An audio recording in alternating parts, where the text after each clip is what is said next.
शादी असांजे घर में आ। हाणे टाइम मिलियो अथई अचण जो?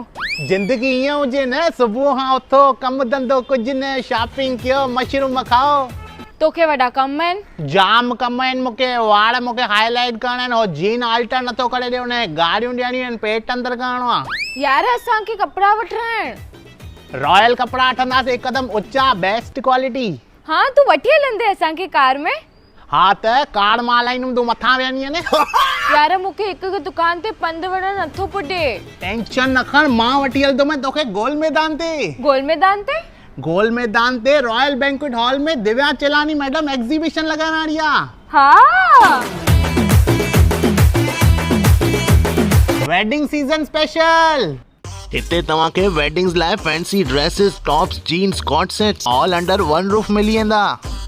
असांखे शादी लाइ कपिड़ा मिली वेंदा हुतां? फुल वैरायटी अथव, फुल ऑफर। ऐं तुंहिंजी दीदी जेकी टूजो थी ठाराहे न, उन लाइ शूज, सैंडल, ड्रेसूं सभु मिली वेंदो। वो कहिड़ी डेट ते आहे एग्जीबिशन? 27 खां 30 दिसंबर। तव्हां बि ज़रूर विजिट कयो पंहिंजी फैमिली सां।